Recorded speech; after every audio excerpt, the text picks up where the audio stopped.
Selamat pagi Ibu Sofia, kami dari kelompok 2 akan mempresentasikan hasil final project untuk mata kuliah interaksi manusia dan komputer. Kelompok kami dengan topik redesign UI UX aplikasi lain untuk meningkatkan efisiensi pencarian dan navigasi. Selamat pagi Ibu Sofia, kami dari kelompok 2 akan mempresentasikan hasil final. Berikut adalah anggota dari kelompok 2. Yang pertama saya sendiri yaitu Karina Aurelia Putrimurti dengan NIM L0122083. Kemudian rekan saya Karen Gabriela Hoirunisa dengan NIM L0122084. Selanjutnya rekan saya bernama Melviana Mayandra Putri Budi Setio dengan NIM L0122091. Mengenai aplikasi, lain adalah aplikasi pengirim pesan instan yang digunakan oleh banyak orang, terutama kalangan muda untuk berkomunikasi dalam berbagai keperluan seperti sehari-hari, akademik, atau bekerja. Selain fitur utama seperti chatting, lain juga menyediakan berbagai fitur tambahan seperti panggilan suara dan video, berbagi file, hingga fitur sosial seperti meeting call, dan berbagi tema serta stiker dengan teman. Meski demikian, seiring berkembangnya waktu, antarmuka aplikasi ini semakin rumit, sehingga bisa menjadi hambatan bagi pengguna yang ingin menggunakan aplikasi secara efisien dan cepat. Untuk permasalahannya, berdasarkan riset awal terhadap pengguna, kami melakukan wawancara kepada beberapa mahasiswa dengan rentang usia dari 20 hingga 22 tahun. Ditemukan beberapa masalah yang mengganggu pengalaman pengguna.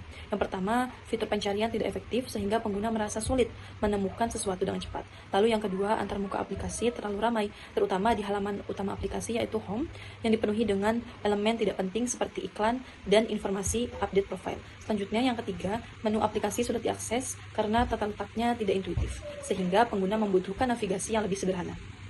Tujuan dari redesign yang pertama meningkatkan efisiensi pencarian, di mana menambahkan fitur pencarian lanjutan dengan opsi filter berdasarkan kategori seperti pesan, dokumen, foto, video, ataupun tautan, agar pengguna bisa dengan cepat menemukan pesan atau file tertentu tanpa perlu membuka setiap ruang obrolan satu persatu. Lalu yang kedua, menyederhanakan antarmuka, itu memperbaiki tampilan halaman utama dan chat dengan menghilangkan elemen yang tidak penting atau berulang, seperti banner pengumuman, agar tampilan lebih rapi dan fokus. Lalu yang ketiga, memperbaiki struktur informasi, di mana mengatur ulang cara pengguna berpindah antar halaman agar sesuai dengan cara berpikir pengguna. Misalnya mengubah halaman utama menjadi halaman chat agar fungsi utama aplikasi lebih menonjol, serta memindahkan fitur membuat pertemuan ke dalam tab calls.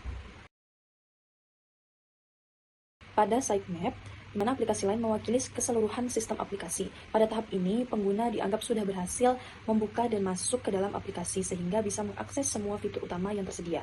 Posisi ini menjadi awal sebelum pengguna melakukan interaksi lebih lanjut. Selanjutnya, beranda lain menjadi halaman utama yang muncul pertama kali ketika pengguna membuka aplikasi. Halaman ini bertindak sebagai pusat navigasi yang menghubungkan pengguna ke fitur-fitur inti seperti chat, calls, dan search. Desain beranda difokuskan pada kemudahan dalam mengakses dan efisiensi penggunaan. Selanjutnya, halaman chat yang menampilkan daftar semua percakapan yang dimiliki pengguna, baik percakapan pribadi maupun grup. Informasi yang ditampilkan meliputi nama kontak atau grup, cuplikan pesan terakhir, serta tanda pesan yang belum dibaca. Lalu halaman chat detail, di mana halaman ini menampilkan isi percakapan secara lengkap antara pengguna dengan kontak atau grup yang dipilih. Di halaman ini, pengguna dapat melakukan berbagai aktivitas komunikasi seperti mengirim dan menerima pesan teks, berbagi media seperti gambar, video, atau file, serta memanfaatkan fitur pendukung seperti stiker, emoji, dan panggilan. Selanjutnya, halaman calls yang berfungsi untuk menampilkan riwayat panggilan suara atau video yang pernah dilakukan oleh pengguna. Informasi yang ditampilkan mencakup panggilan masuk, panggilan keluar, serta panggilan yang tidak terjawab. Selain itu, pengguna juga dapat memulai panggilan baru dari halaman ini. Lalu ada halaman search yang dirancang untuk membantu pengguna mencari kontak, percakapan, atau fitur tertentu di dalam aplikasi lain. Fitur pencarian ini memungkinkan pengguna untuk tidak perlu mencari secara manual, sehingga proses pencarian menjadi lebih cepat dan efisien. Search berperan sebagai alat navigasi yang meningkatkan kenyamanan pengguna dalam menggunakan aplikasi. Selanjutnya, kategori yang merupakan subhalaman dari search yang berfungsi untuk mengelompokkan hasil pencarian berdasarkan kategori tertentu, seperti kontak, grup, pesan, atau layanan lain-lainnya. Pengelompokan ini membantu pengguna menyaring hasil pencarian agar lebih sesuai dengan kebutuhan, sekaligus memudahkan proses pencarian. Selanjutnya, recent search, di mana halaman ini menampilkan riwayat pencarian terakhir yang pernah dilakukan oleh pengguna. Fitur ini memudahkan pengguna mengakses kembali hasil pencarian sebelumnya tanpa perlu mengetik ulang kata kunci. Dengan demikian, pengalaman pengguna menjadi lebih praktis dan efisien, terutama untuk pencarian yang sering dilakukan. Selanjutnya, search result yang menampilkan hasil akhir pencarian berdasarkan kata kunci atau kategori yang dipilih oleh pengguna. Hasil dapat berupa pesan, kontak, grup, atau konten lain yang relevan. Halaman ini menjadi akhir dari alur pencarian sebelum pengguna beralih ke halaman detail sesuai dengan hasil yang dipilih. Setelah melakukan struktur navigasi, langkah selanjutnya adalah merancang alur aktivitas atau user flow untuk memastikan efisiensi langkah pengguna. Diagram berikut menggambarkan alur interaksi pengguna. Yang pertama, titik awal user flow dimulai saat pengguna membuka aplikasi Line. Begitu aplikasi terbuka, pengguna akan menemukan halaman utama atau landing page yang menunjukkan berbagai elemen penting seperti search bar, friend list, announcement, dan button navigation dengan menu home, chat, dan calls. Lalu pilihan fitur dari halaman beranda, pengguna memilih 3 opsi utama yang bisa diakses, yaitu ada calls. Pengguna bisa langsung klik bagian navigasi bawah yang bernama panggilan atau calls untuk melihat daftar panggilan. Dari daftar panggilan tersebut, pengguna bisa memilih opsi panggil untuk melakukan panggilan atau rapat. Lalu ada search, jika pengguna ingin mencari sesuatu, bisa klik search bar yang ada. Selanjutnya muncul beberapa pilihan pencarian, yaitu ada recent search, menampilkan apa yang dicari oleh pengguna, contohnya seperti lab atau laporan IMK yang pernah dicari. Lalu ada search result page, halaman hasil pencarian di mana pengguna bisa mencari berdasarkan kontak, pesan, atau kata kunci tertentu. Lalu ada search by kategori, yaitu halaman hasil pencarian, di mana pengguna bisa mencari berdasarkan kategori seperti dokumen, foto, video, tautan, atau audio. Lalu setelah memilih hasil pencarian, pengguna klik pesan untuk membuka detail percakapan, kemudian klik file untuk melihat atau mengunduh file tersebut. Selanjutnya ada chat, pengguna bisa mengetuk bagian navigasi bawah yang bernama chat untuk melihat daftar percakapan. Sistem akan menampilkan detail percakapan setelah pengguna memilih percakapan yang diinginkan. Setelah masuk ke chat detail, pengguna bisa melakukan beberapa tindakan. Ada decision point pertama, apakah pengguna ingin mengirimkan keyword? Apabila tidak, pengguna bisa kembali ke percakapan biasa. Jika iya, pengguna memasukkan keyword, sistem akan memproses keyword tersebut, lalu menampilkan hasil pencarian dalam bentuk default atau tab pilihan. Selanjutnya, decision point 2, apakah hasil pencarian cocok? Apabila tidak, pengguna bisa mengganti atau memfilter keyword yang dicari, kemudian sistem akan menampilkan hasil file. Jika iya, pengguna langsung melanjutkan ke tahap berikutnya.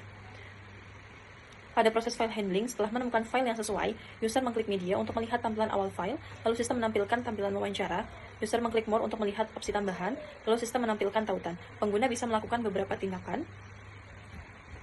Dengan decision point 3, apakah user ingin mendownload? Apabila tidak, user memilih hasil lain, contoh aksinya seperti unduh atau buka chat. Jika iya, user akan diarahkan ke opsi untuk menyaring berdasarkan video, foto, tautan, atau grup. Sistem menampilkan hasil unduh, kemudian user mengklik selesai atau memilih contoh aksinya seperti buka chat atau unduh. Lalu untuk titik akhir, flow akan selesai setelah pengguna melakukan salah satu dari tindakan tersebut atau kembali ke halaman yang sebelumnya. Masuk ke High Fidelity Prototype, perubahan pertama kami lakukan di halaman yang paling sering diakses oleh pengguna, yaitu halaman chat. Dapat dilihat pada gambar di sebelah kiri, ini merupakan desain UI Line pada saat ini, di mana bagian atas terdapat banner iklan dan pengumuman yang cukup memakan ruang, yaitu sekitar 30% layar. Dan ini kami sebut juga sebagai visual noise, dan banner iklan ini merupakan repetitif atau sebenarnya sudah ada di tab home. Nah, sebagai solusinya di desain baru kami, dapat dilihat pada gambar di sebelah kanan, kami melakukan decluttering atau bersih-bersih, di mana kami menghapus elemen non-esensial tersebut.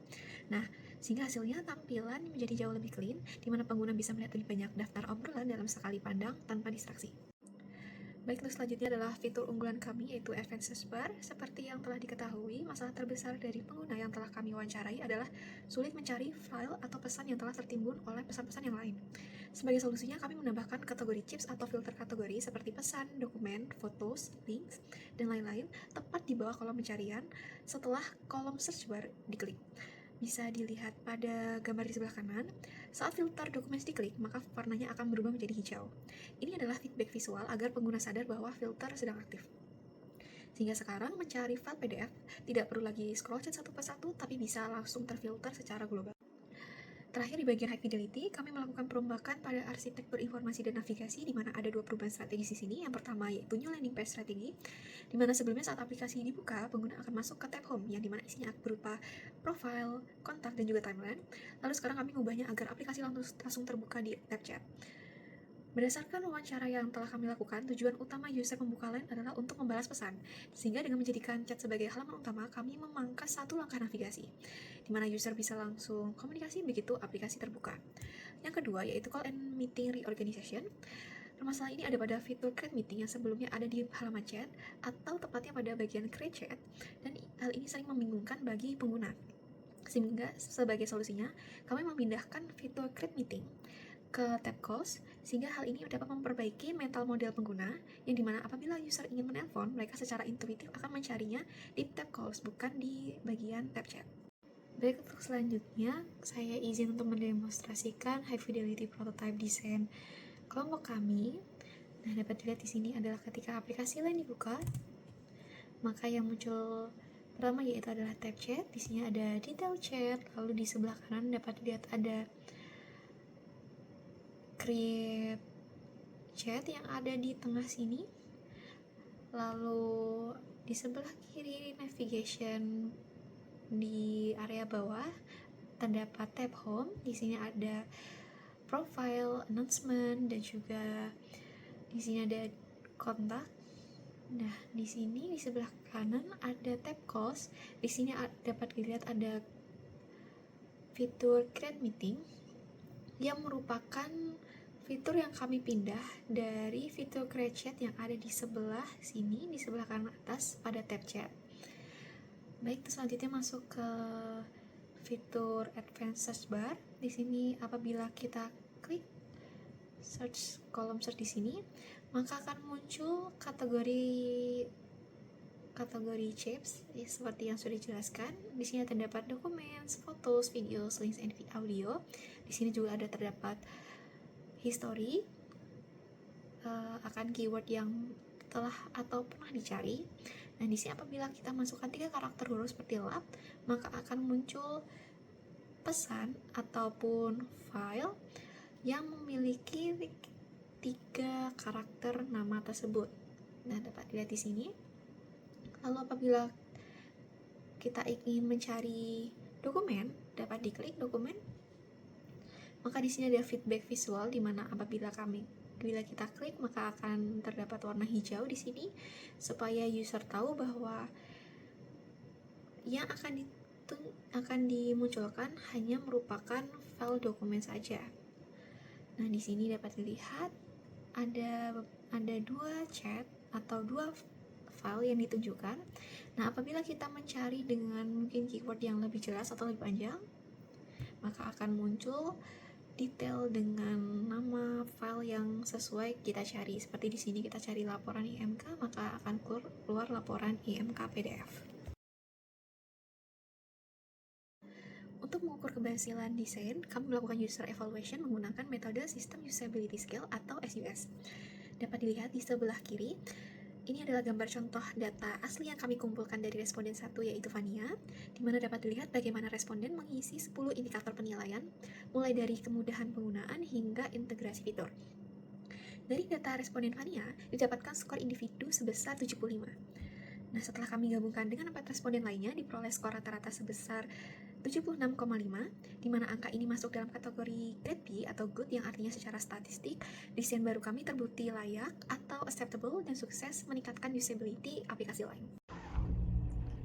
Untuk selanjutnya adalah expert evaluation, evaluasi heuristic expert review. Untuk metodenya sendiri terdapat penilaian 10 prinsip yang disusun oleh 2 ahli. Ada excellence seperti 0, visibility and aesthetic, desain dinilai bersih, dan status sistem seperti filter aktif sangat jelas. Yang kedua ada minor notes atau seperti 0.5 sampai 1, konsistensinya konsisten kecil pada ukuran font atau icon. Match system word tahap 2, navigasi sudah logis, meeting pindah ke tools, namun pelabelan masih bisa diperjelas agar tidak menimbulkan perbedaan persepsi antar user. Yang terakhir ada area of improvement severity lebih dari 1, health and documentation has full. Skor 15, belum ada fitur bantuan onboarding atau tooltip untuk pengguna baru. Secara keseluruhan, grafik menunjukkan trend severity rating yang rendah, rata-rata di bawah 1, mengindikasikan bahwa high fidelity prototype layak digunakan, atau acceptable. Dengan prioritas perbaikan selanjutnya difokuskan pada penambahan fitur, bantuan pengguna, help and documentation. Untuk yang terakhir, ada kesimpulan dan tindak lanjut, di mana kesimpulan validasi pengguna